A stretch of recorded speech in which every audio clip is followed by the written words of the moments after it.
In a small town where kindness still means something, Tom Miller's modest bakery was barely staying afloat. Each morning, he'd bake fresh bread and pastries, hoping to make just enough to keep the lights on. One cold winter evening, he noticed her, a tired woman in simple clothes, staring through his window at the day's remaining loaves. Without hesitation, Tom invited her in, served her a warm meal, and sent her home with fresh bread. He never expected to see her again, but the next morning, the thundering sound of helicopter blades shattered the quiet town's routine. There she stood, the same woman, now revealed as Sarah Chen, owner of the country's largest restaurant empire. Could a simple act of kindness really change both their lives forever? Before we jump back in, tell us where you're tuning in from. And if this story touches you, make sure you're subscribed, because tomorrow I've saved something extra special for you. The wooden floorboards creaked beneath Tom Miller's feet as he made his way through the darkened bakery at 4 a.m. His grandfather's recipe book lay open on the worn countertop, its pages yellowed and spotted with decades of flour and butter. The familiar scent of yeast and aging wood wrapped around him like an old friend's embrace. Tom ran his weathered fingers over the handwritten recipes, each page a testament to 3 generations of bakers. His grandfather's cursive writing, elegant yet practical, detailed the secrets of their family's sourdough, the very recipe that had sustained this modest bakery through 2 world wars and countless economic downturns. "Time to wake up, old friend," he murmured to the sourdough starter, lifting the cloth cover. The living culture, maintained for over 50 years, bubbled quietly in its ceramic crock. Tom remembered watching his father tend to it every morning, teaching him the delicate balance of flour and water needed to keep the culture alive. As he began his morning ritual, muscle memory took over. The measuring of flour, the gentle folding of dough, the precise timing. These weren't just tasks, they were meditation. Each loaf, shaped by his hands, carried the weight of tradition and the lightness of hope. Through the front window, streetlights cast long shadows across Main Street. The town was still sleeping, but here in his sanctuary, Tom was already bringing tomorrow's bread to life. He glanced at the stack of bills hidden behind the register, their red final notice stamps bleeding through the envelopes. The weight of reality pressed against his chest, but he pushed it aside. There would be time for worry later. Mrs. Chen would be his first customer, as she had been every morning for the past 15 years. The elderly woman's dedication to his father's apple turnovers had never wavered.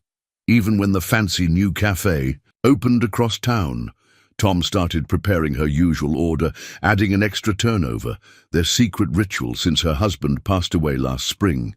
The first rays of dawn began to paint the sky in gentle pinks and golds. Tom Miller stood in his grandfather's bakery, covered in flour, surrounded by the morning's first batch of bread. He was more than just a baker. He was a keeper of memories, a guardian of tradition, and perhaps, though he didn't know it yet, someone on the cusp of an extraordinary change. Evening shadows stretched across Main Street as Tom began his closing routine. The day-old bread box sat nearly empty, a small victory, though not the kind his bank account needed. He'd given away more than he'd sold today, but the grateful smiles of local seniors and struggling students were worth more than money. At least, that's what he told himself as he updated his increasingly discouraging ledger. Through the storefront window, street lamps flickered to life one by one, their warm glow catching the gilt lettering that his grandfather had painted decades ago. Miller's Family Bakery, Esther 1946. The words were slightly faded now, like everything else in this part of town. The bell above the door chimed softly, probably Mr. Peterson forgetting his usual rye again. But when Tom looked up, he saw a stranger. A woman stood just inside the doorway, her business attire wrinkled from what looked like a long day. Despite her obvious exhaustion, there was something dignified in her bearing, something that spoke of quiet determination.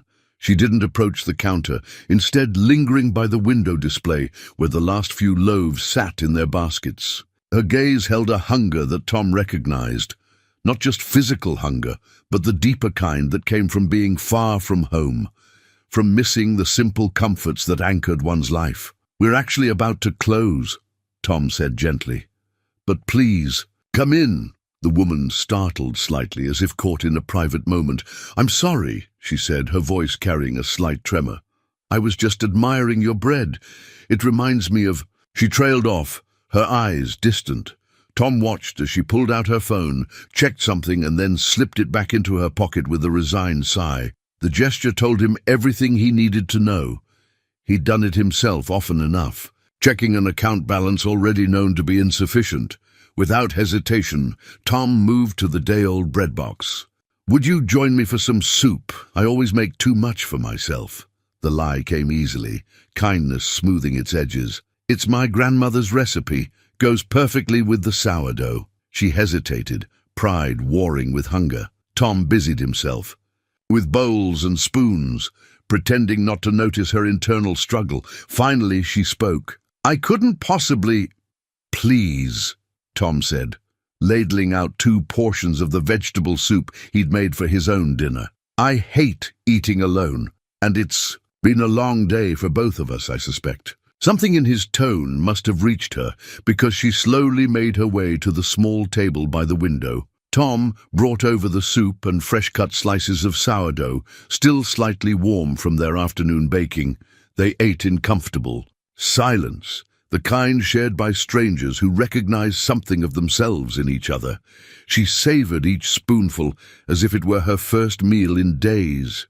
Maybe it was. Tom pretended not to notice how she wrapped her fingers around the warm bowl, how she closed her eyes with each bite of bread. When she finished, she reached for her purse, but Tom waved her off. "Consider it payment for the company," he said, clearing their bowls. He wrapped the remaining loaf in brown paper, the same way his father had taught him. "For tomorrow's breakfast." She accepted the bread with hands that trembled slightly. "Thank you," she whispered, and in those 2 words, Tom heard volumes. Gratitude, yes, but also something deeper, like recognition of a kindness long forgotten. She turned to leave. She paused at the door. "Your bread," she said softly. "It tastes like home." Then she was gone, disappearing into the gathering dusk. Tom watched her vanish around the corner, then returned to his closing duties. He didn't expect to see her again. Most strangers in their small town were just passing through. Still, something about her lingered in his mind as he swept the floors and counted the meager day's earnings. Later that night, as he prepared the next day's dough, Tom found himself hoping she'd find whatever she was looking for.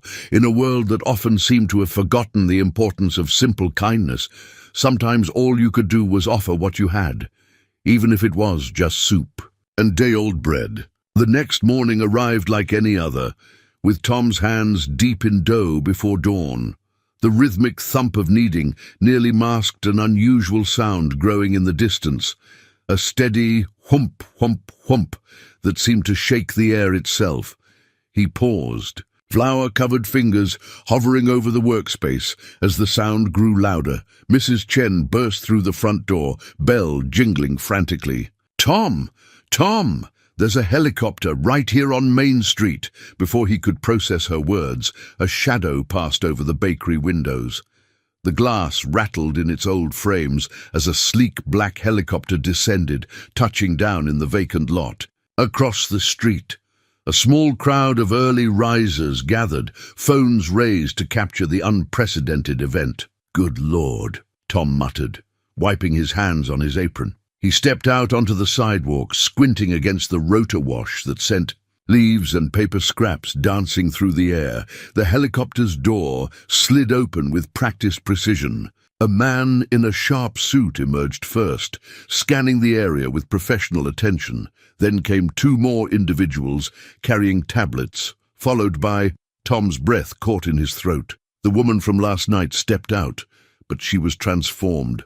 Gone were the wrinkled clothes and exhausted demeanor. She wore a tailored charcoal coat that spoke of quiet wealth, her hair styled with elegant simplicity. Yet her eyes, they were the same ones that had looked so gratefully at him over soup and bread just hours ago. She spotted him immediately and smiled, making her way across the street with graceful determination. Her entourage followed, maintaining a respectful distance. "Good morning, Mr. Miller," she said, extending her hand. "I'm Sarah Chen, CEO of Global Culinary Ventures." She paused, watching recognition dawn on his face. "Though you knew me under slightly different circumstances yesterday."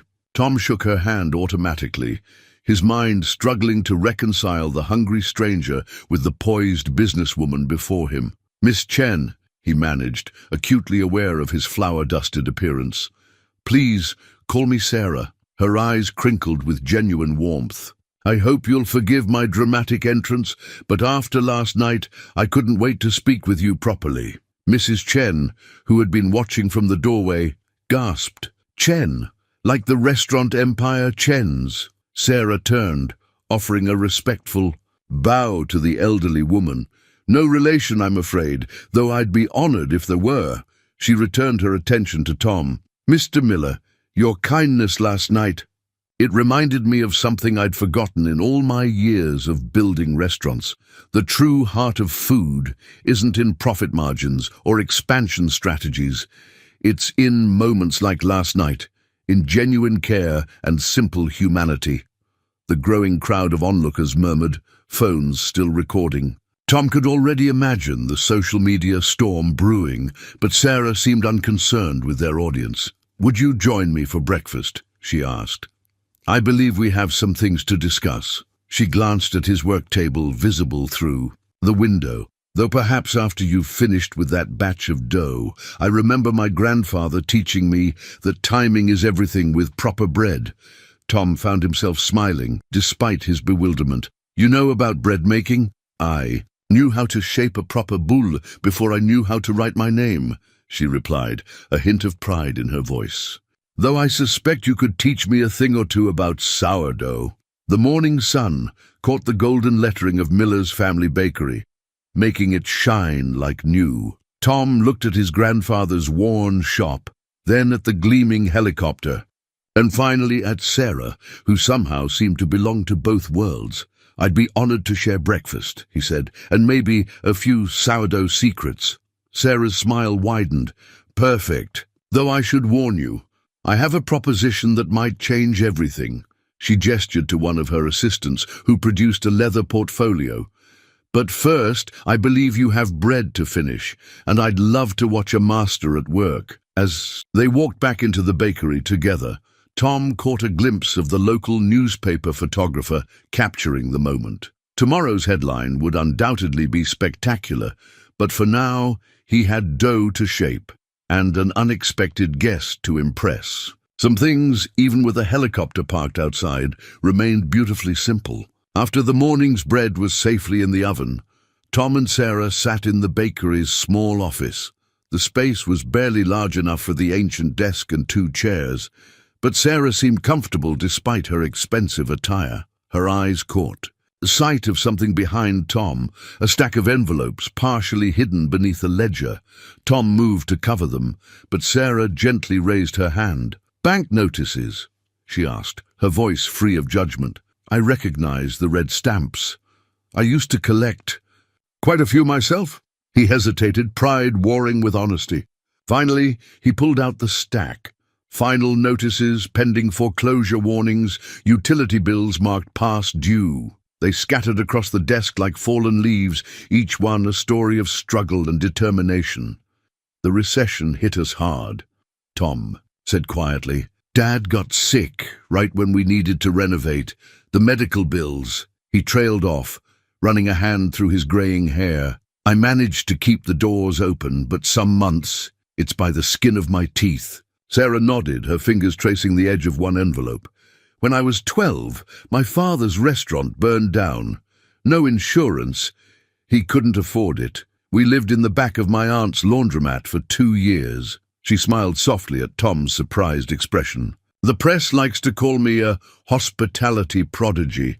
They never mention the nights I spent sleeping on flour sacks, helping Dad prep vegetables for his new takeout business." Tom studied her face, seeing beyond the polished exterior to something familiar.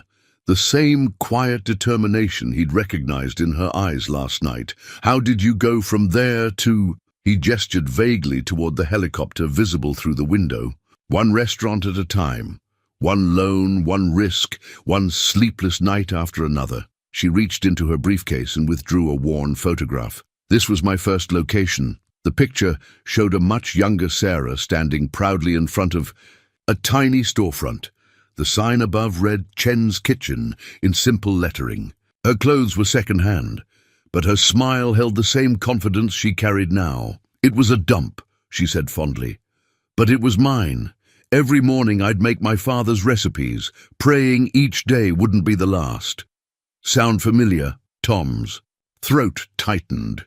He opened his drawer and pulled out another photograph, himself as a young man, standing with his father in front of the bakery. The window display showed elaborate wedding cakes, a specialty they'd later had to abandon when cheaper chain stores moved in.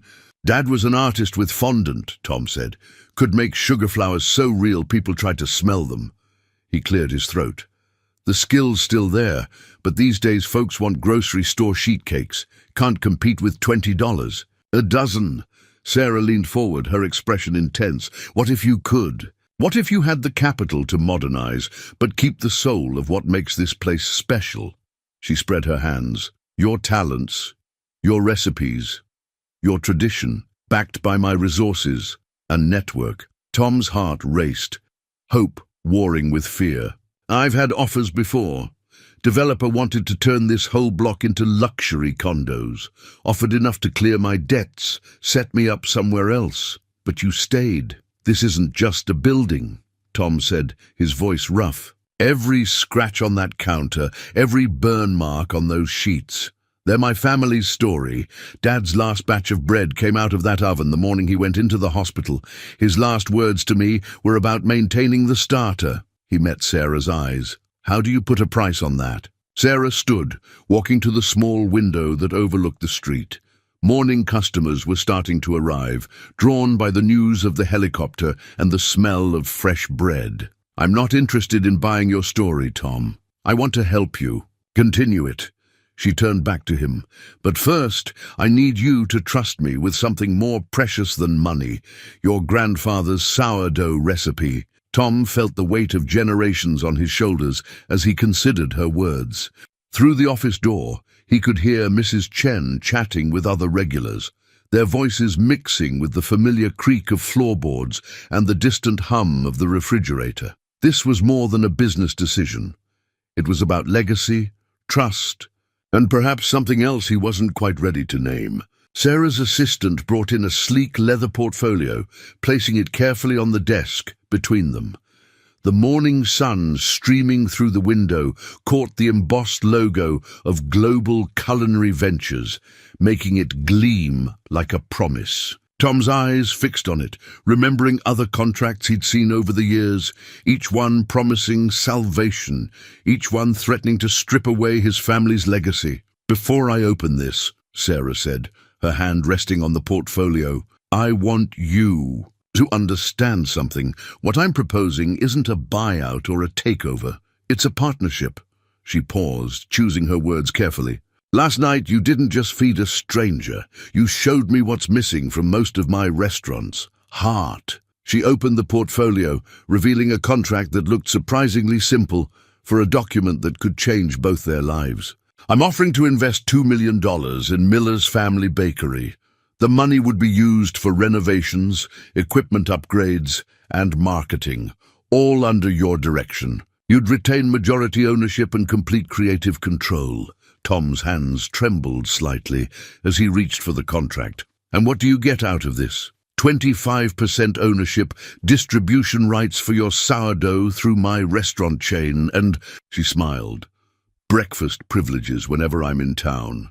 The terms were laid out clearly: modernization of the kitchen while preserving the historic storefront, expansion of the bread production area, installation of professional-grade ovens that would quadruple their capacity.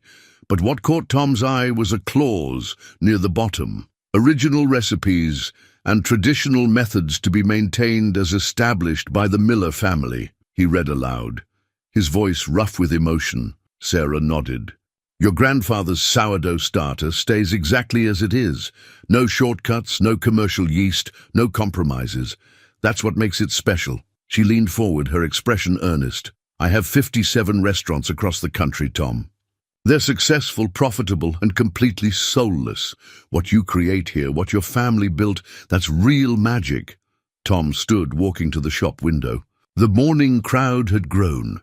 Curious onlookers still stealing glances at the helicopter while pretending to study the day's offerings. Mrs. Chen was holding court at her usual table, clearly enjoying her role as unofficial bakery historian for the gathered crowd. My father used to say that bread is alive, Tom said quietly, that each loaf carries a piece of the baker's spirit. When he got sick, he made me promise to keep that spirit alive. He turned back to Sarah. How can I be sure this won't kill it? Sarah joined him at the window, their shoulders nearly touching. Because I made the same promise to my father. Different food, same spirit. She pointed to a young mother entering the shop with 2 children. Look at their faces when they smell the bread. That's not just hunger. It's memory, comfort, home. You can't mass-produce that feeling. But you can protect it, nurture it, share it with more people. She pulled another document from the portfolio. Architectural plans that somehow captured the essence of the old bakery while gently bringing it into the modern age. The proposed changes were subtle but significant. A demonstration area where customers could watch the baking process, a small cafe space that preserved Mrs. Chen's favorite corner, new windows that would flood the work area with natural light. I'm not asking you to change who you are, Sarah said softly. I'm offering to help you become more of who you've always been. Tom studied the plans, seeing his father's dream reflected in the careful details. The weight of responsibility pressed against his chest, not just to his family's legacy, but to the community that had supported them through 3 generations. There's one more thing, Sarah added, pulling out a final document. A personal guarantee. If at any point you feel we're compromising your values or your vision, you have the right to buy back my shares at the original investment price. She met his eyes. I'm not just investing in your bakery, Tom. I'm investing in you. The morning light caught her face, and for a moment, Tom saw both versions of her, the vulnerable stranger from last night and the confident businesswoman of today. Both equally real, equally genuine. He looked down at the contract, then at his flour-dusted hands that carried 3 generations of baking wisdom. Would you like to see how we make the sourdough? He asked quietly. Before we sign anything, I think you should understand exactly what you're investing in. Sarah's smile was warm enough to rival the oven's. I thought you'd never ask. The architect's blueprints covered Tom's old workbench, their crisp blue lines overlaying decades of flour dust and knife marks. Sarah stood beside him, her suit jacket now replaced by a borrowed apron, as they reviewed the renovation plans with the construction foreman. The load-bearing walls stay exactly where they are, Sarah was saying, her finger tracing the original structure. We work around them, not through them. This building has stood for 70 years. We're not changing its bones, just giving it new life. The foreman nodded, making notes. And the original ovens? They stay, Tom and Sarah said simultaneously, then shared a quick smile. The new equipment will complement, not replace, Sarah continued. We're adding, not subtracting. She pointed to a section of the plans showing a glass partition. Customers should be able to see the old ovens working alongside the new ones. It's part of the story. As the foreman moved away to consult with his team, Tom studied the subtle changes proposed in the blueprints. The old Douglas fir floorboards would be carefully restored, not replaced. The tin ceiling, black with decades of patina, would be gently cleaned but left intact. Even his grandfather's hand-painted window lettering would be preserved behind protective glass. You're being very careful with it all, he observed quietly. Sarah's hand brushed against his as she reached for another section of the blueprints. I learned the hard way that newer isn't always better. My third restaurant, I let the designers talk me into a complete modernization.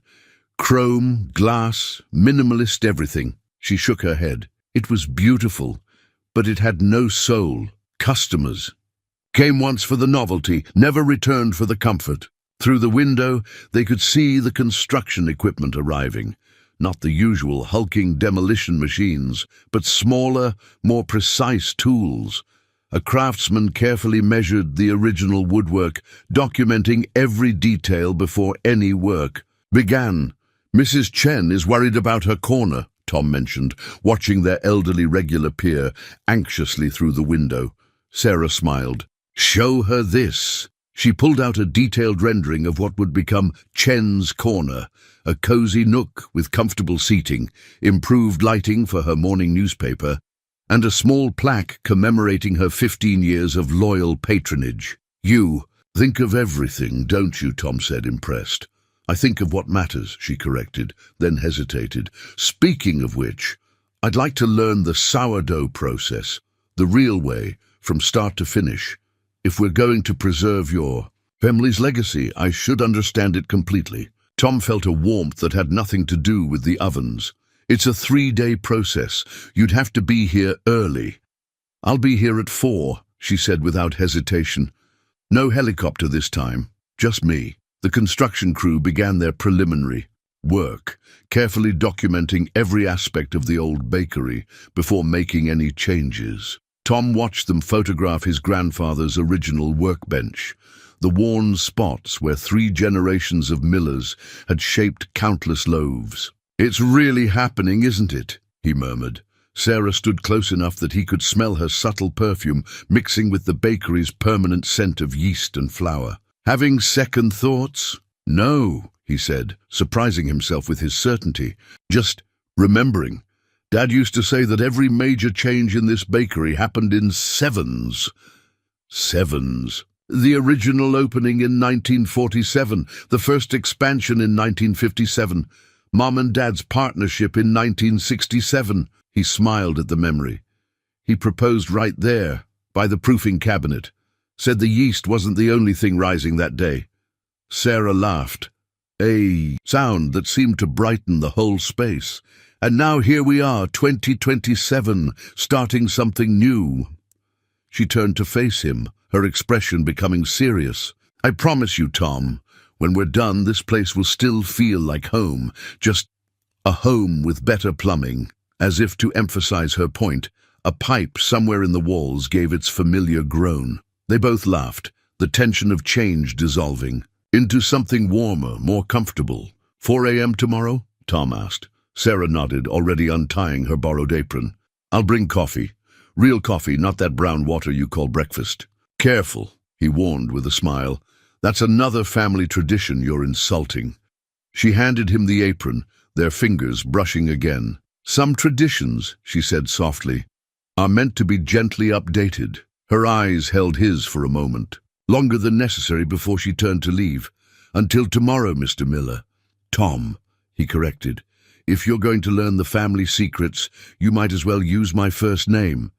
Her smile could have proofed bread. "Until tomorrow, Tom." True to her word, Sarah arrived at 4 a.m. sharp, carrying 2 thermoses of coffee that filled the bakery with an aroma rich enough to rival the sourdough. She'd traded her business attire for simple black slacks and a white button-down shirt, her hair tied back practically. The gleaming new industrial mixer, delivered yesterday, stood in stark contrast to the worn wooden workbench where Tom waited. "No mixer today," he said, gesturing to the empty workspace. "First, you learn by hand. It's the only way to truly know the dough." Sarah rolled up her sleeves without protest. "My father used to say the same thing about dumpling wrappers. Machines can't feel the soul of the food." Tom smiled, spreading flour across the work surface. "Your father was a wise man." He reached for his grandfather's starter crock, removing the lid with practiced reverence. "This is where it all begins. 3 generations of wild yeast, cultivated right here in this kitchen." Sarah leaned in, inhaling the complex aroma. "It smells alive. It is alive. Here, feel this." Tom scooped a small amount of starter onto her palm. "Notice the texture, the tiny bubbles.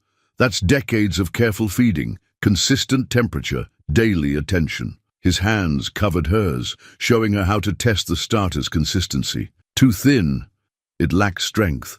Too thick, it suffocates. Like any living thing, it needs balance. The intimate gesture felt natural, necessary for the lesson, but Tom noticed Sarah's slight intake of breath at the contact. Her hands were softer than he expected, but there were old burn marks on her fingers that spoke of her own history with food. "Now," he continued, reluctantly stepping back, "we build the dough. Watch first." His movements were swift but unhurried as he combined flour, water, and starter. The temperature of the water matters. Too hot kills the yeast. Too cold makes them lazy. Sarah watched intently, making notes in a small notebook she'd brought. When it was her turn, she approached the task with the same focused determination he'd seen in her business dealings. Her first attempt at mixing was too aggressive. "Gentle," Tom guided, stepping behind her. "You're not fighting the dough, you're dancing with it." His hands covered hers again, showing her the proper rhythm. "Feel how it changes as the gluten develops?" Sarah paused, concentrating. "It's like it's coming alive under my hands." "Exactly." Tom found himself speaking softly, aware of their proximity in the quiet morning kitchen. "Every batch is different. You have to listen to what the dough tells you." They worked in comfortable silence, broken only by the sound of dough against wood and Sarah's occasional questions. The morning light gradually filled the kitchen, casting long shadows across the floor. When the first batch was finally ready for proofing, Sarah stepped back, flour dusting her clothes and a smudge of it across her cheek. She searched for words. "I've owned restaurants for 15 years, but I've never felt this connected to the food." Tom reached out without thinking, brushing the flour from her cheek. The gesture surprised them both, and he quickly turned to check the oven temperature. "That's what Dad meant about bread, carrying the baker's spirit. You put yourself into every loaf." Sarah touched her cheek where his fingers had been. "Is that why you couldn't sell? Because each batch contains a piece of your family's soul?" Something like that. Tom adjusted the oven's ancient dial with practiced precision, though when you say it out loud, it sounds rather romantic. "I like romantic," Sarah said quietly, then quickly added, "I mean romantic in the traditional sense. The idea of carrying on a craft, a legacy." She trailed off, uncharacteristically flustered.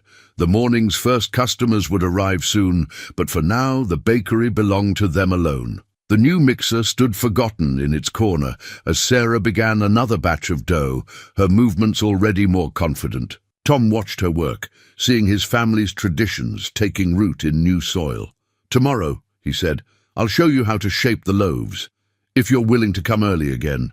Sarah looked up, her eyes bright despite the early hour. "Try to keep me away. Though," she glanced at the thermoses, "maybe next time we can try your coffee. It seems only fair since you're sharing all your other secrets." The dough under her hands continued its ancient dance of transformation, witnessed by the ghosts of bakers past and the promise of something new rising with the morning sun. The social media post that changed everything was deceptively simple. A customer's shaky phone video of Sarah Chen, the famous restaurant mogul, covered in flour, carefully shaping a loaf of bread under Tom's guidance. The caption read, "Real. Love story. Billionaire CEO learns to bake from small-town baker who fed her when she was hungry. Some fairy tales are real. Miller's Bakery. Sarah Chen. Kindness wins." The post exploded overnight. By morning, the bakery's window display was surrounded by photographers, and Tom's ancient phone wouldn't stop ringing. Local news vans lined Main Street, their satellite dishes reaching toward the sky like mechanical sunflowers. "I'm so sorry about this," Sarah said, watching the crowd from their sanctuary behind the counter. She'd arrived at 4 as usual for their daily baking lesson, slipping in through the back door. "I should have expected it. The media always looks for stories like this." Tom continued kneading, his movements steady despite the chaos outside. "Stories like what?" "You know," Sarah gestured vaguely, flour dusting the air. Rich woman, humble baker, acts of kindness. They'll turn it into some sort of modern fairy tale, isn't it? The words slipped out before Tom could stop them. He kept his eyes on the dough, but he could feel Sarah's gaze on him. A reporter tapped on the window, gesturing hopefully with her microphone. Sarah moved closer to Tom, seeking shelter in the familiar rhythm of their morning routine. "They're getting the story wrong," she said softly. "They think it's about money and status." "They don't understand." "What do they don't understand?" Tom asked, his hands stilling in the dough. "That I'm not here because of some publicity stunt or business strategy." Sarah picked up her own batch of dough, their elbows brushing as they worked side by side. "I'm here because for the first time in years I feel—" She paused, searching for words. "Real," Tom suggested. "Yes." Her voice was barely a whisper. "Real." Mrs. Chen chose that moment to bustle in through the back door, brandishing her phone like a weapon. "Have you seen what they're saying online? My granddaughter showed me the Twitter. People are calling you the bakery billionaire and the bread baron." She chuckled, settling into her usual corner. "Though they got your net worth wrong, dear," she added to Sarah. "They're saying 3 billion. You told me it was 5. "Mrs. Chen," Sarah laughed, but her cheeks flushed. "Oh, don't worry about Tom," Mrs. Chen waved dismissively. "He doesn't care about money, though he should," she added with a pointed look at the new equipment still waiting to be installed. "My Harold always said Tom had more talent than business sense." The morning light filtered through the windows, creating halos around the camera flashes outside. Tom watched Sarah move through their shared space with growing confidence, her hands shaping the dough with increasing skill. The media circus seemed to fade away whenever she concentrated on the bread. "We should probably make a statement," Sarah said eventually, looking up from her work. "Get ahead of the story before it spins out of control." Tom tensed. Public speaking had never been his strong suit. Sarah must have noticed his discomfort because she quickly added, "Or I could handle it. You don't have to—" "No," Tom interrupted, surprising himself. "We're partners now. We do this together." Sarah's smile was worth all the camera flashes in the world. "Okay, but first—" She reached up, brushing flour from his grey hair with familiar tenderness. "We should probably clean up a bit." Mrs. Chen cleared her throat loudly. "I'll tell them you'll be out in 15 minutes. And Sarah, dear," her eyes twinkled, "maybe stand a little closer to Tom when they take pictures.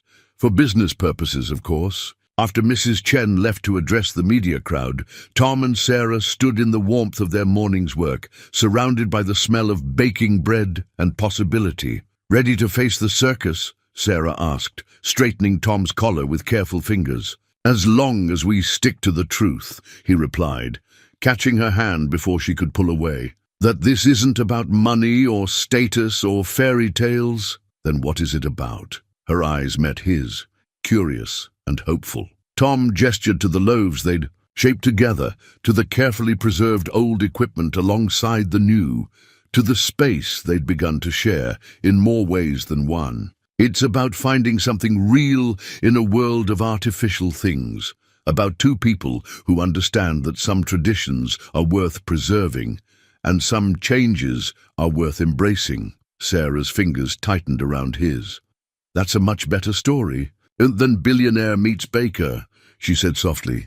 "Then let's go tell it," Tom replied, leading her toward the door where their private world was about to become very public indeed. Late one evening, after the media frenzy had finally begun to settle, Sarah and Tom sat in the quiet bakery, sharing the day's last loaf. She'd pulled an old photograph from her wallet, worn and creased from years of careful handling. The image showed a much younger Sarah standing beside a small food cart, her father's arm around her shoulders. "This was our first business after the restaurant fire," she said, smoothing the photograph's weathered edges. "A noodle cart on 28th Street. We lived in the back of Aunt May's laundromat, but Dad insisted on pressing our clothes every morning. Poor is one thing, he'd say, shabby is another." Tom studied the image. Young Sarah's smile was the same, Determined, bright with dreams bigger than her circumstances, her father wore a spotless white apron despite the cart's humble appearance. Every morning at 3, we'd start the broth, Sarah continued, her voice soft with memory. Dad had saved his best soup pot from the fire. It was all we had left of the restaurant, really. He'd wrap it in newspapers during the winter so the pilot light wouldn't go out, she smiled. We couldn't afford to waste the gas relighting it. Tom reached across the table, his flour-dusted fingers gently touching the photograph's edge. Is this why you recognized our old gas oven's quirks so quickly? Same model we had in the cart's upgrade. Our first tiny kitchen. Dad and I spent 3 years saving for it. She pulled out another photograph, this one showing a small kitchen with equipment nearly identical to Tom's. When I saw your setup that first night, it was like stepping back in time. The evening light painted, long shadows across the bakery floor, and the newly installed equipment stood silent, waiting for tomorrow's work. But here, in this moment, surrounded by the day's lingering warmth and the smell of cooling bread, time seemed to fold in on itself. Dad never saw the empire, Sarah said quietly. He passed away 6 months before I opened my first real restaurant. The night before he went into the hospital, he made me promise something. She swallowed hard.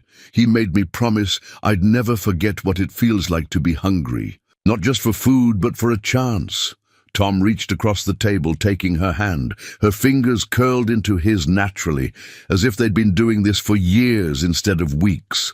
That first night, he said, when you looked through my window, you weren't just hungry for bread, were you? Sarah's eyes met his, bright with unshed tears. I was doing my annual remembering walk. Once a year I leave the cars and assistants behind. I walk the streets like I used to, looking for... She paused. Looking for something real, I suppose. Most places they see the shabby clothes and turn away. But you... I saw you, Tom finished simply. Yes. She squeezed his hand. You saw me. Not the CEO, not the brand, not the net worth.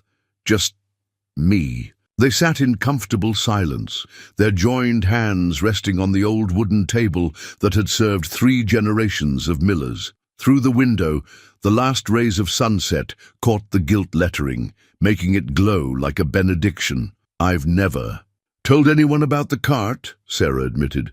The official company history starts with my first restaurant. It's cleaner that way, more impressive. A college graduate's success story instead of a hungry girl and her father fighting for their dreams, one bowl of noodles at a time. Tom's voice was gentle. Sarah, that's not the part of the story you should hide. That's the part you should shout from the rooftops. She looked at him curiously. Why? Because it's real, like this place. He gestured around them. The fancy food magazines want to talk about our artisanal techniques and historic preservation. But the real story is in the scratches on that table, the worn spots on the floor where my father stood for 40 years. It's in your father's soup pot, wrapped in newspapers. Sarah stood, still holding his hand, and moved to his side of the table. In the fading light, she looked like she had that first night.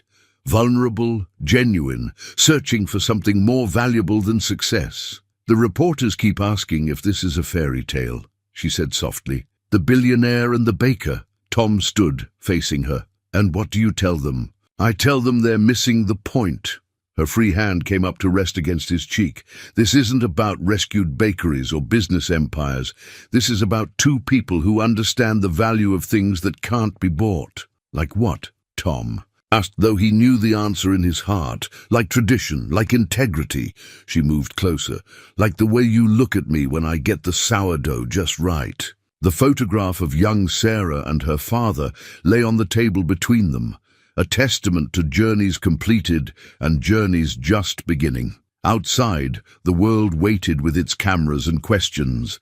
But in here, in the quiet of their shared understanding, they had found something far more precious than any fairy tale ending. The review appeared in the Sunday edition of the National Food and Wine Quarterly, its harsh words stark against the glossy page. Miller's Bakery, a cautionary tale of authenticity lost.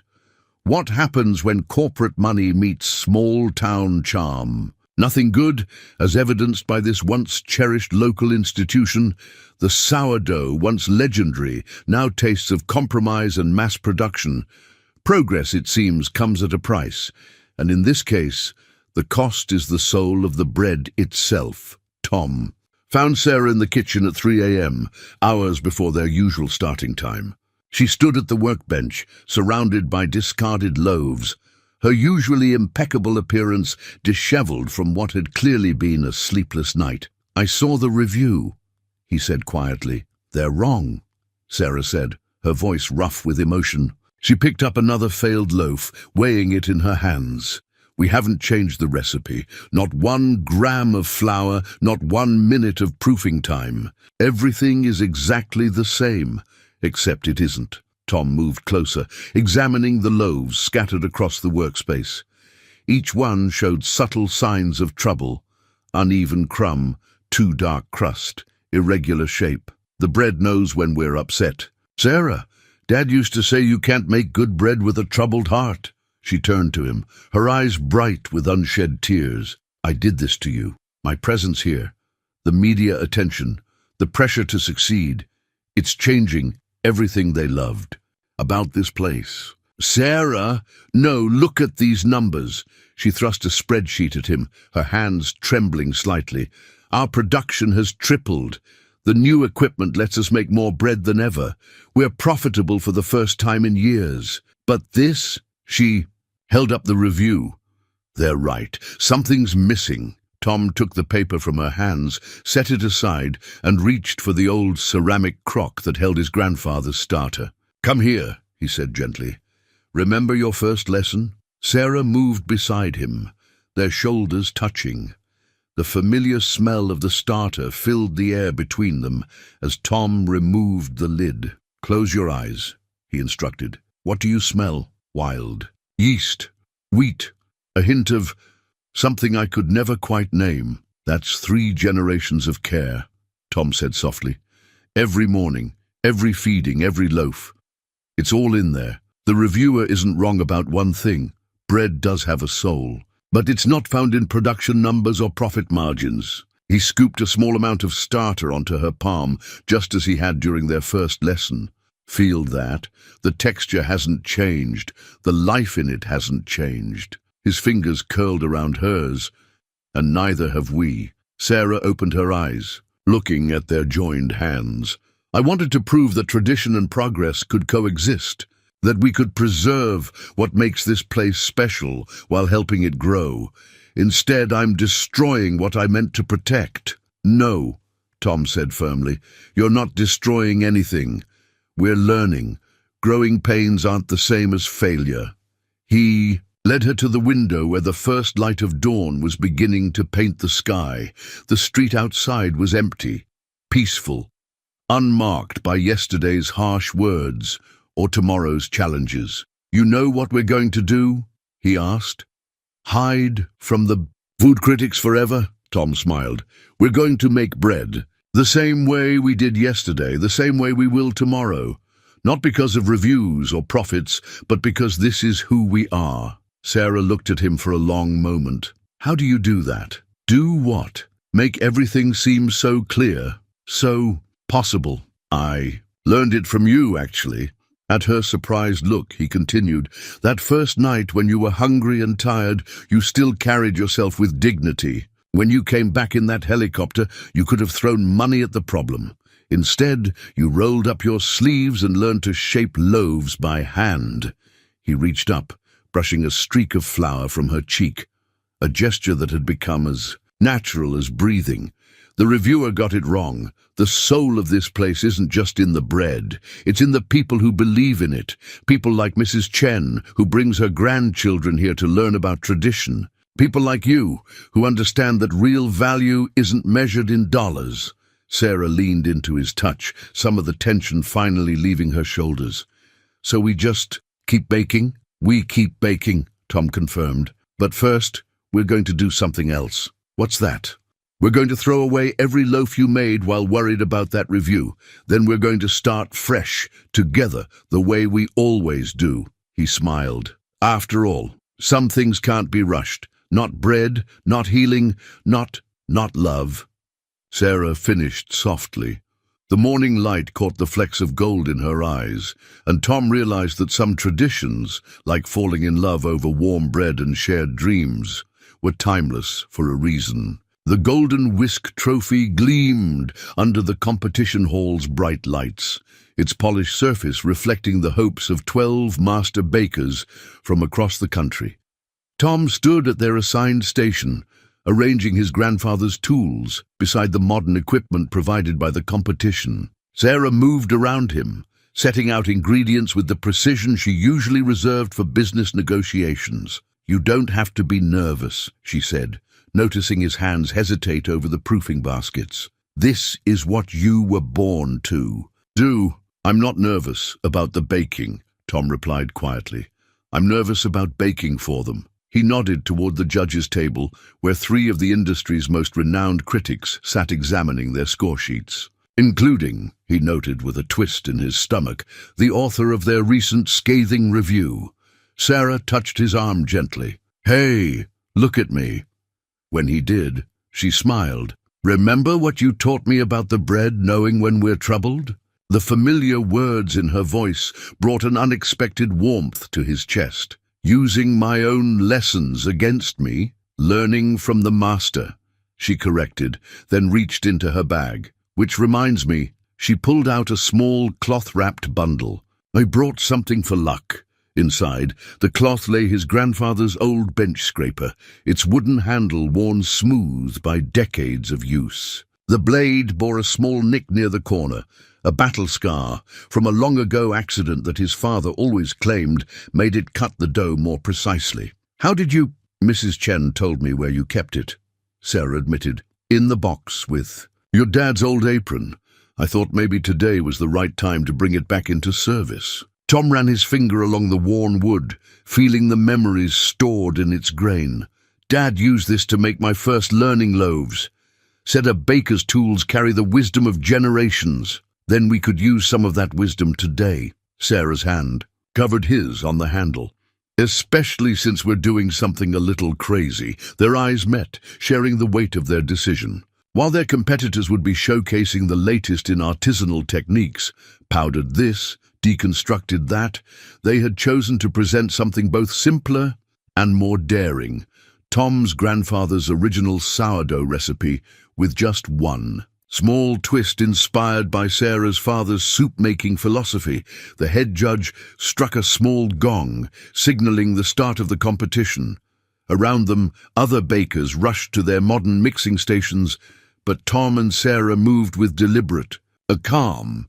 She measured the flour while he prepared the starter, their movements synchronized by weeks of early morning practice. "Time to add your father's secret," Tom said softly when they reached the crucial moment. Sarah nodded, producing a small jar of clear liquid, her father's soup base, reduced to its essence, ready to be incorporated into the dough in a fusion. Of their family traditions, they had tested the combination countless times, each attempt bringing them closer to perfection and to each other. As they worked, Tom became aware of the judges watching their station with particular interest. Their use of hand mixing instead of the provided industrial equipment had drawn attention, as had their synchronized teamwork. "They're wondering why a famous restaurateur is playing assistant baker," he murmured. Sarah laughed softly, her hands never pausing in their gentle folding of the dough. "Let them wonder. We know what matters." The hours passed in a focused blur. While other competitors produced increasingly elaborate creations, Tom and Sarah stayed true to their vision. Perfect. Simplicity, elevated by understanding. When they finally placed their loaves in the oven, the entire hall seemed to fill with an aroma that spoke of history and innovation dancing together. The judging began. One by one, their competitors presented their technical masterpieces. Finally, it was their turn. Sarah carried their bread to the judges' table, while Tom followed with the story of their collaboration. "What we've created today," Sarah explained, her voice clear and confident, is more than a fusion of recipes. It's a bridge between traditions, between generations. She gestured to Tom. His grandfather's sourdough, nurtured for decades, merged with my father's soup base, a secret he protected even when we lost everything else. The critic who had reviewed them so harshly cut into the loaf, releasing a cloud of steam that carried hints of both families' legacies. His expression changed as he tasted it, professional distance giving way to something like recognition. "This," he said slowly, "this is what I was looking for at your bakery. Not innovation for innovation's sake, but evolution with purpose, growth with roots." He turned to his fellow judges. "This is how tradition moves forward." When they announced the winners, the Golden Whisk trophy caught the light like a promise fulfilled. But Tom and Sarah barely noticed it, too caught up in the moment they shared, hands clasped, hearts full, understanding that they had created something even more precious than a winning loaf. "Your father would have loved this," Tom whispered. As they accepted the award, Sarah's eyes shone. "So would yours." She squeezed his hand. "Think they're up there sharing a slice? Along with some very strong opinions about our technique, I'm sure." The trophy would soon stand in their bakery window, but its real meaning wasn't in the gold or the victory. It was in the way they had learned to blend their strengths, to trust their instincts, and to believe that love, whether for bread, tradition, or each other, only grows stronger when shared. The unsent letter sat in Tom's desk drawer, written in the quiet hours between midnight and dawn, when the bakery's silence encouraged honest reflection. The paper bore traces of flour, like everything else in his world, and the words had flowed as naturally as water. "Dear Sarah, there's something about 4 a.m. that makes truth easier to find. Maybe it's the quiet, or maybe it's the way the world holds its breath before dawn. Whatever it is, I find myself thinking of you in these hours, even when you're not here shaping loaves beside me. I've been trying to find the right words to tell you how you've changed everything, not just the bakery, though you have in ways my father would have loved, but something deeper. You've changed the way I see possibility. Remember last week, when you finally mastered the perfect crust? Your smile in that moment was brighter than any future I'd imagined for this place. And yesterday, when you convinced Mrs. Chen to share her mooncake recipe, swearing a solemn oath to keep it in the family, I realized I've started thinking of you as family too. I know there are complications, the business, the media attention, the different worlds we come from. But when we're here in the quiet morning, hands deep in dough, none of that seems to matter." Tom folded the letter carefully, adding it to the small collection he'd written over the past weeks. Each one captured moments he couldn't bring himself to speak aloud. The way morning light caught her hair when she bent over the proofing baskets. How her laugh had become as essential to his days as the smell of baking bread. "You're up early." Sarah's voice startled him from his thoughts. She stood in the doorway, dawn still a promise on the horizon. Today, she wore a simple blue dress instead of her usual baking clothes, and Tom's heart did the familiar skip. It always did at the sight of her. "Couldn't sleep," he admitted, quickly closing the drawer. "You're dressed up. Board meeting in the city." She moved to the workbench, running her fingers along its worn edge. "I wanted to check the starter before I left. And," she hesitated, "I wanted to see you." The morning silence wrapped around them, heavy with unspoken words.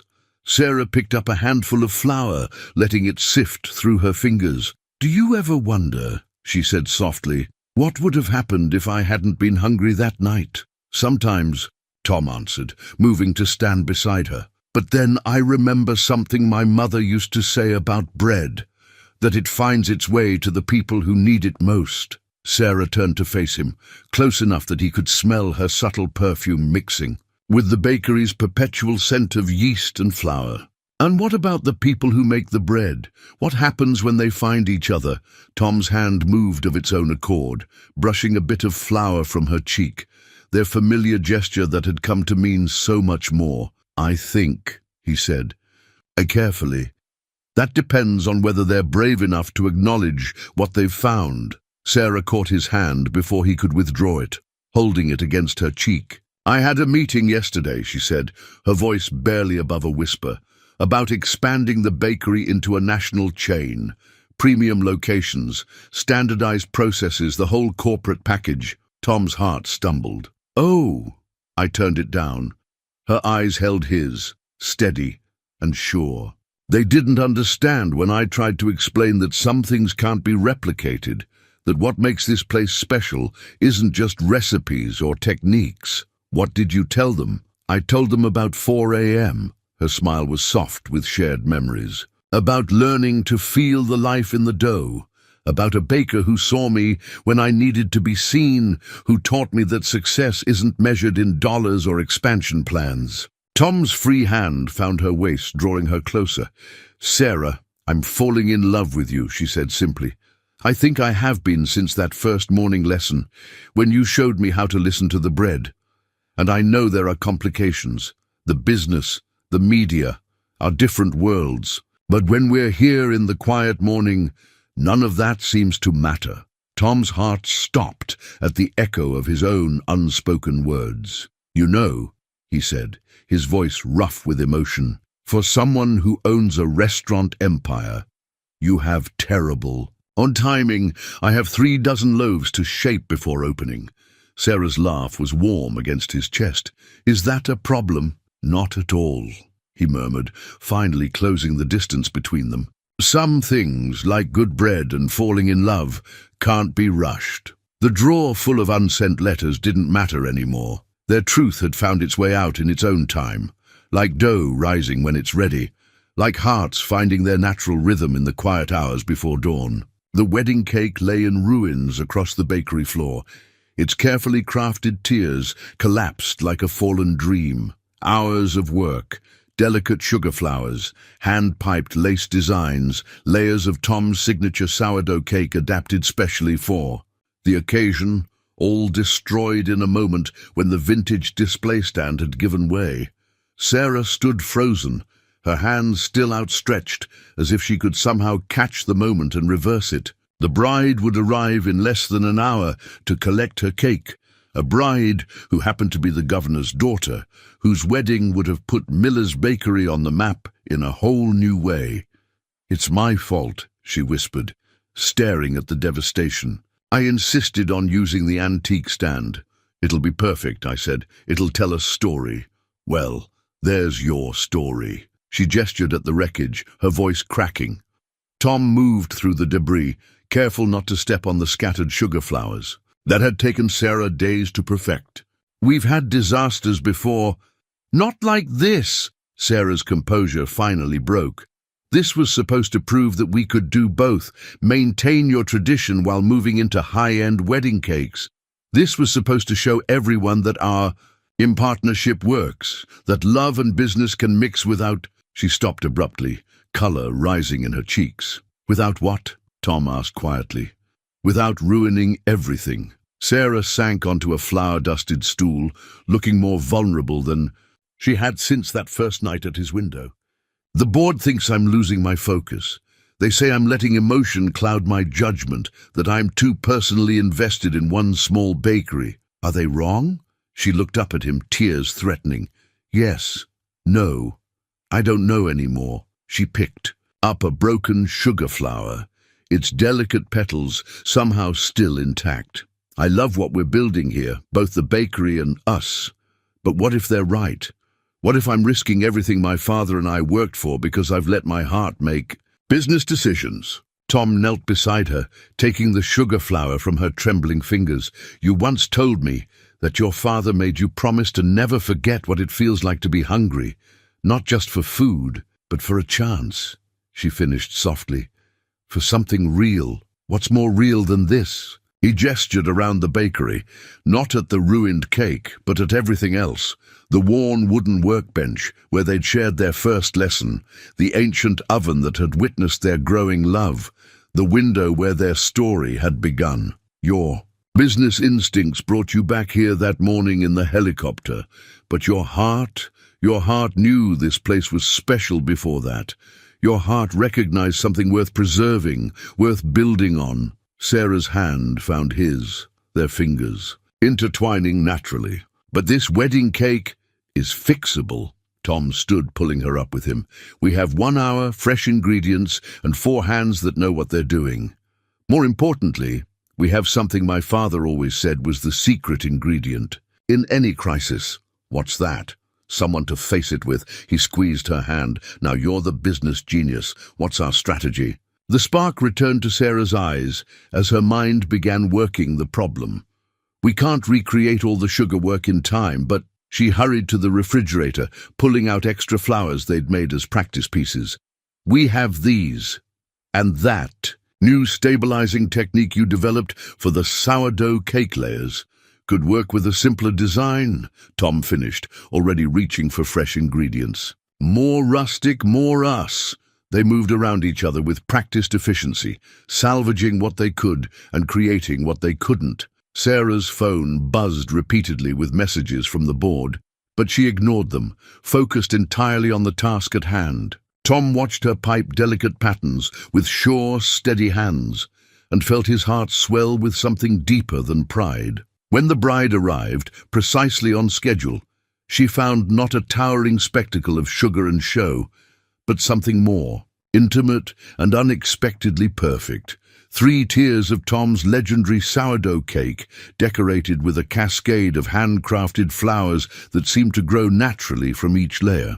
The design was simpler than the original, but it carried a warmth, an authenticity that spoke of hands that understood both tradition and innovation. It's beautiful, the bride breathed, touching one of the sugar flowers gently. It's exactly what I wanted without knowing I wanted it. After she left, Sarah and Tom stood in the quiet bakery, surrounded by the evidence of their near disaster and ultimate triumph. Without warning, Sarah began to laugh, a real deep laugh that shook her whole body.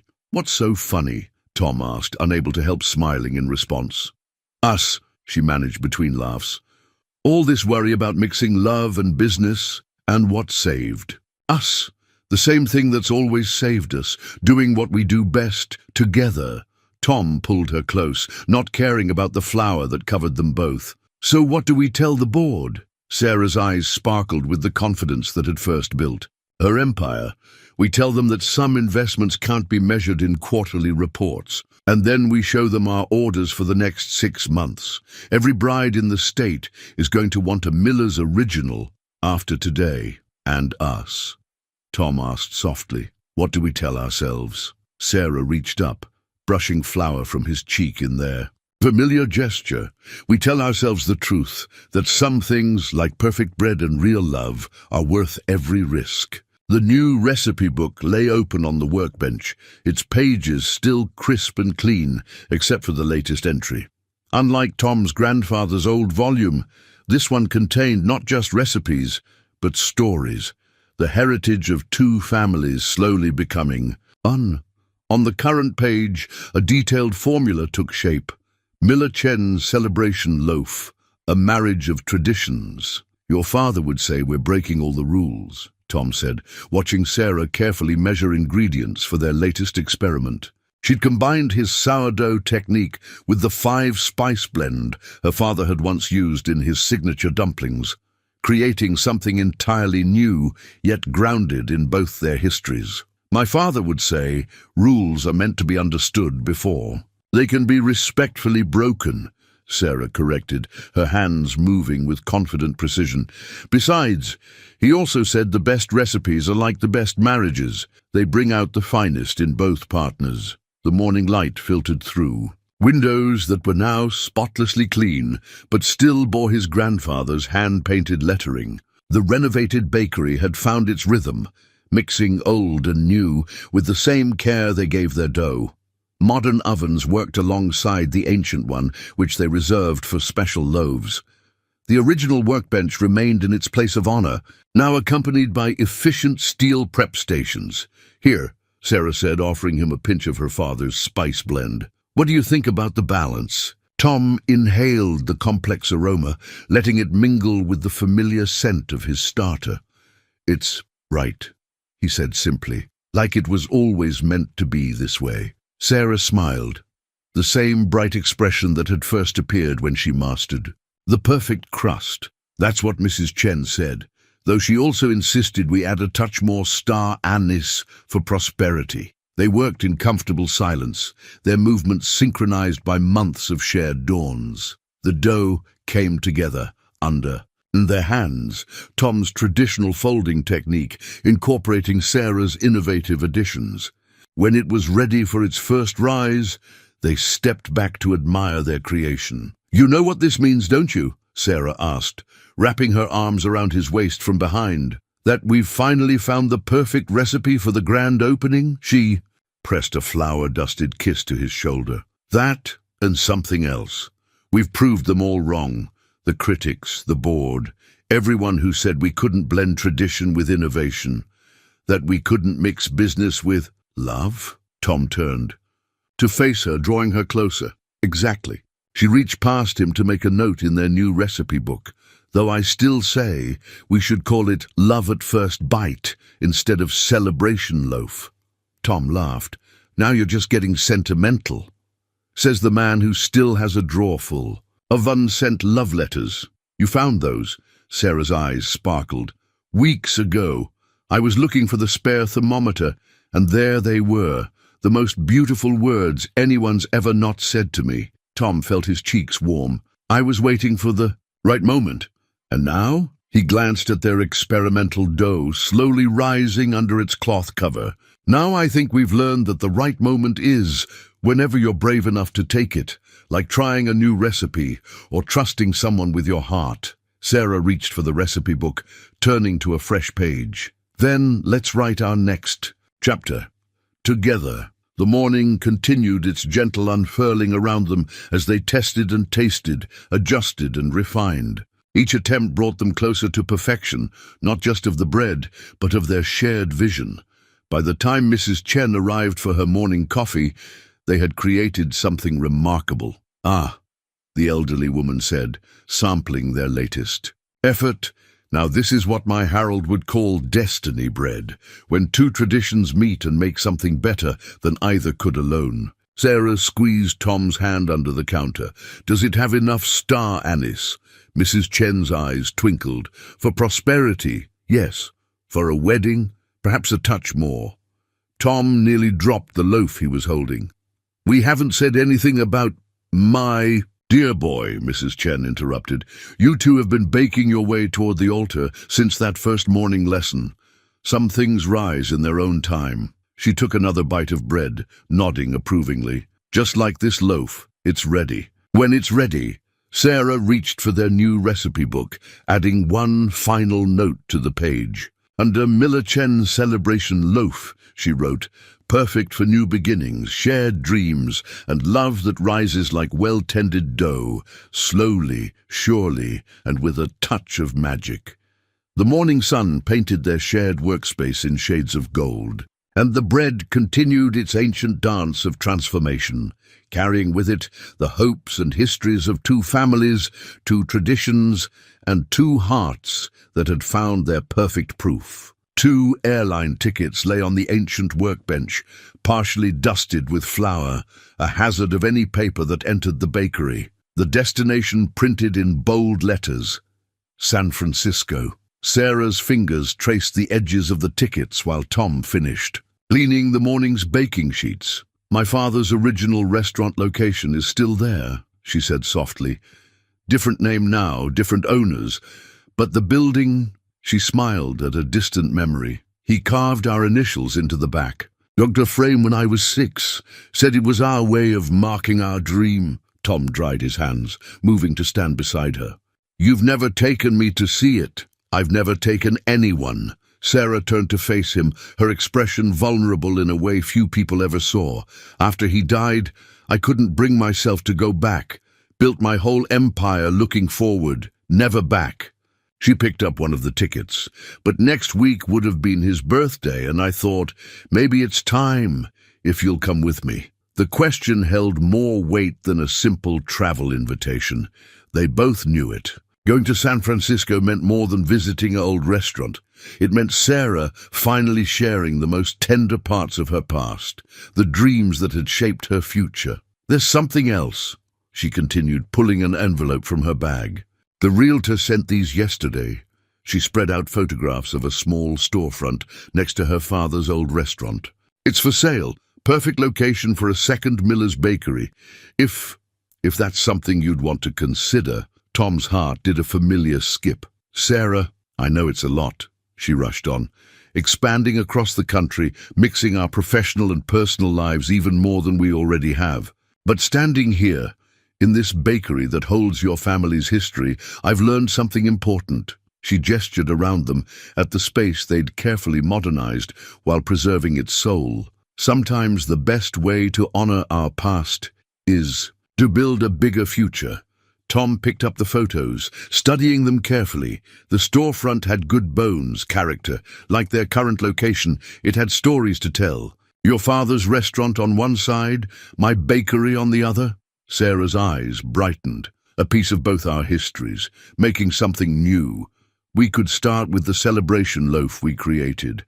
Add some of his dim sum recipes that I've been wanting to revive. She paused, watching his face.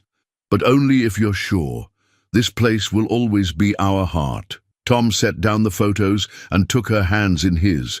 They were Baker's hands now, marked with the same small burns and calluses as his own. Remember what you asked me that first morning? If I ever wondered what would have happened if you hadn't been hungry that night.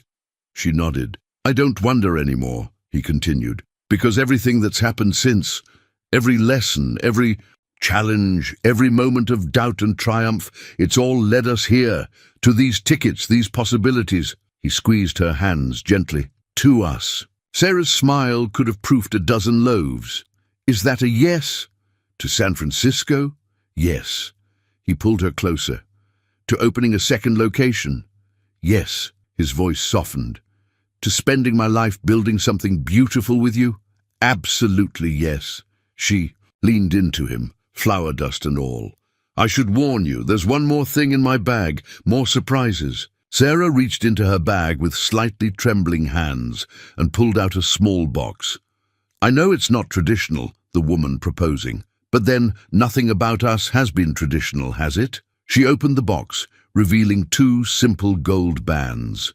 I had them engraved with the date you first fed a hungry stranger. Tom's vision blurred as he read the tiny inscription.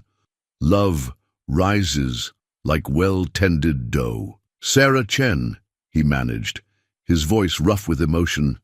Are you asking me to marry you in our bakery at 5 in the morning? Actually, it's 4:30, she corrected with a watery laugh. And yes, I am. Because this is who we are. Early risers, dough shapers, tradition keepers, dream builders. She took a deep breath. Partners in every way, if you want to be. Tom pulled her into a flower-dusted kiss that said everything his heart was too full to speak. When they finally parted, he rested his forehead against hers. You know Mrs. Chen will be insufferable when she finds out she was right about us all along. She already knows, Sarah admitted. I asked for her blessing first. She said it was about time. Apparently we've been proofing this relationship long enough.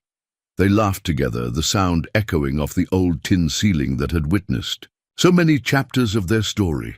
The morning light was just beginning to paint the sky, promising another day of possibilities. So, Sarah said, slipping one of the rings onto his finger, ready to start our next great adventure? Tom looked at their joined hands, at the tickets to San Francisco, at the photos of a future waiting to be built. With you, always. But first, he glanced at the proofing cabinet. We have bread to bake. Sarah's answering smile held all the warmth of their shared dawns. Always bread first. Some traditions are sacred. The rings caught the early light like promises made real, while around them the bakery hummed with the quiet music of another day beginning. Yeast rising, dreams. Proofing, love growing sure and strong as well-tended dough. The new bakery sign arrived on a Tuesday morning, carefully wrapped in layers of protective padding. Tom and Sarah stood together on the sidewalk as the installation crew prepared to replace the old gilt lettering that had graced the window for nearly 8 decades. The new sign would read, Miller and Chen Family Bakery, Estia 1946, reimagined 2027. Are you sure about this? Sarah asked softly, squeezing Tom's hand. She knew how much the original signage meant to him. His grandfather's careful brush strokes had welcomed generations of customers. Tom watched as the craftsmen began their work with painstaking precision. They weren't removing the old lettering, but rather installing the new sign above it, preserving the history while adding to the story. I've never been more sure of anything, he replied.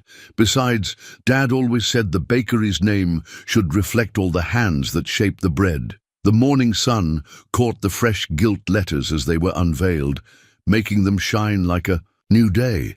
Below, his grandfather's original work remained, protected now behind crystal-clear preservation glass, a foundation for everything they were building together.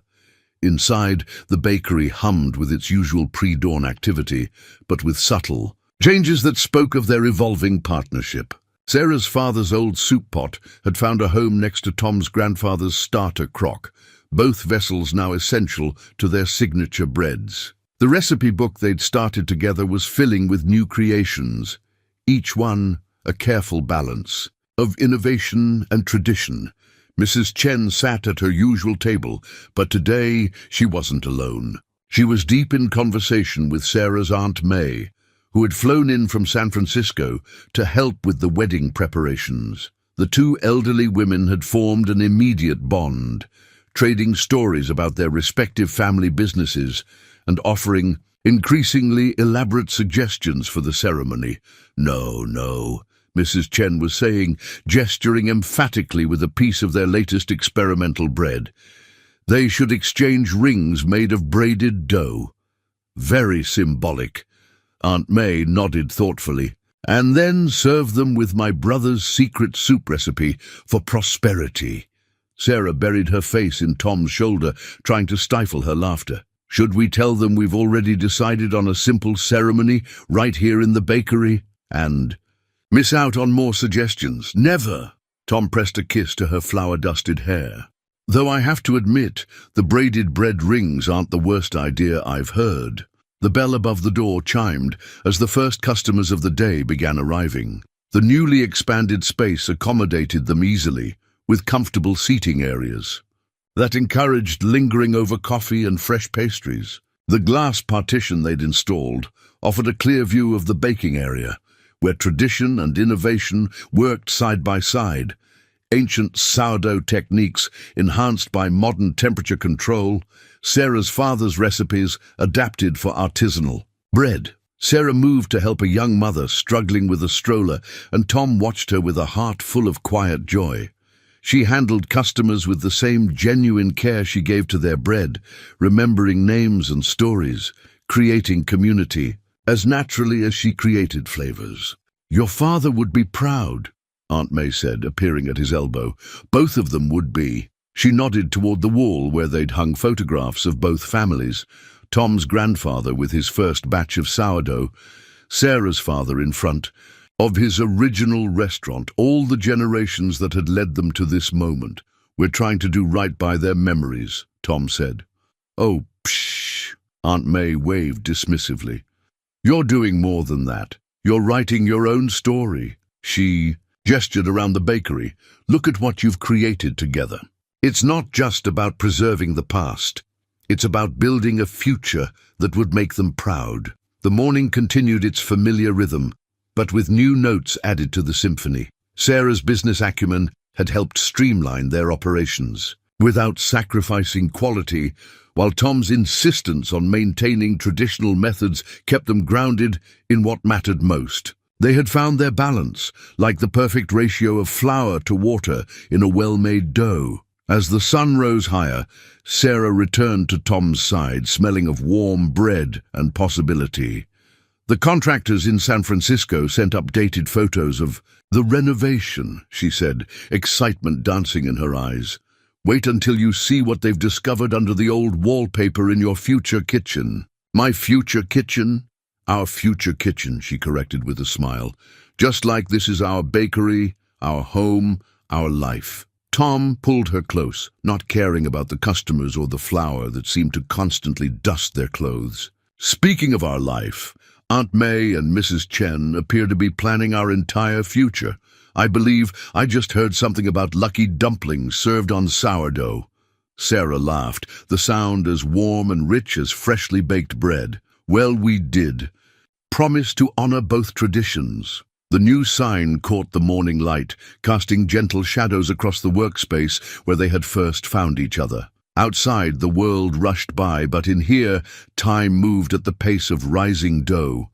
Slow, sure, and full of promise. 1 year to the day after Sarah first looked through Tom's bakery window, they stood together in their kitchen at 4 a.m., preparing a very special loaf of bread. The recipe was simple, the same sourdough that had first brought them together.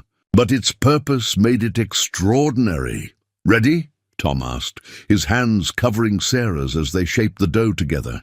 She wore her mother's pearl earrings with her usual flour-dusted apron, while his father's old wedding ring now shared his finger with the one Sarah had given him. "Almost," she replied, reaching for a small jar of their special spice blend. The marriage of his sourdough technique and her father's wisdom that had won them the golden whisk. There, now it's perfect. Through the window, they could see the preparations taking place in the pre-dawn quiet. Their small wedding would be held right here in the bakery, where their story began, with chairs arranged between the old wooden workbench and the modern proving cabinets. Mrs. Chen and Aunt May had spent days decorating the space with fairy lights and fresh flowers, transforming the professional workspace into something magical while keeping its essential character.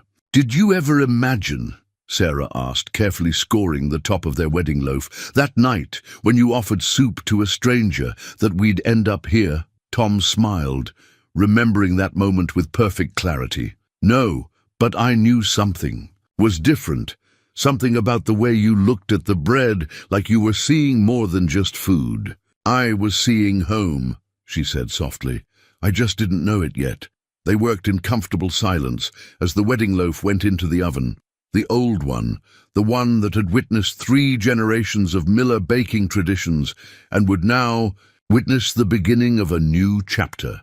The timing was precise. The bread would be ready just as their ceremony began, filling the space with the aroma of love and possibility. Outside, the sun began to paint the sky in the same colors it had worn the morning Sarah returned in her helicopter. But today, there was no media circus, no curious onlookers. Today was just for family, the one they'd been born into and the one they'd built together. The first guest to arrive was, of course, Mrs. Chen. She carried a special batch of mooncakes made from her secret recipe, which she had finally, officially, passed on to Sarah. "For sweetness in your marriage," she declared, setting them beside the other carefully chosen refreshments that represented both their heritages. Sarah's corporate board had been surprised by their choice of venue and simplicity, of celebration. "You could have any 5-star hotel," they'd protested, but Sarah had been firm. "We're having it in our bakery, where every brick and beam knows our story." As if to prove her point, the old tin ceiling gleamed above them, its patterns catching. The twinkle of fairy lights, the ancient floorboards creaked their familiar welcome as more guests arrived. The glass partition that separated the kitchen from the dining area had been decorated with photographs. Tom's parents on their wedding day, Sarah's father in front of his first restaurant, and in the center, the moment Tom had first taught Sarah to shape a loaf. "Something smells wonderful," Aunt May announced, arriving with an armful of traditional red paper decorations. She paused, sniffing the air appreciatively. "Is that the same recipe from the first night?" Sarah confirmed. "We thought it was fitting." "Ah," closing the circle. Aunt May nodded approvingly. "Your father always said the best recipes tell a story." The timer chimed softly, and Tom and Sarah moved together to check their wedding loaf. As they opened the oven door, the gathered family and friends fell silent, watching this moment that somehow represented everything about their relationship. The perfect collaboration of skill, trust, and love. The loaf emerged golden and aromatic, a testament to everything they'd built together. They placed it carefully on the old wooden workbench that would serve as their altar, its surface bearing the marks of generations of Miller bakers, and now the beginning of the Miller Chen chapter. Perfect timing, Tom murmured, drawing Sarah close, just like us. She smiled up at him, flower on her cheek, just like so many mornings they'd shared. Was there ever any doubt? As their small group of loved ones took their seats, Sarah and Tom remained in their kitchen for one more private moment. Through the window, they could see the street where their story had begun, where hunger had led to kindness, kindness to understanding, and understanding to love. "You know," Sarah said, straightening Tom's tie, "most people think our story is about a wealthy CEO and a small-town baker finding love. But it's really about two people who remembered what matters most. And what's that? That the finest things in life, like perfect bread and real love, can't be rushed or bought. They have to be tended, nurtured, given time to rise naturally." The morning light streamed through the window, catching the gilt lettering that now told the story of two families joined by fate, flower, and faith in the future. Their wedding loaf cooled on the workbench, its crust crackling softly like quiet. "Applause! Ready to start our next chapter?" Tom asked, offering his arm. Sarah's smile was brighter than any sunrise they'd shared. "With you? Always. But first, I know," he laughed, reaching up to brush the flour from her cheek one last time. "Some traditions are sacred,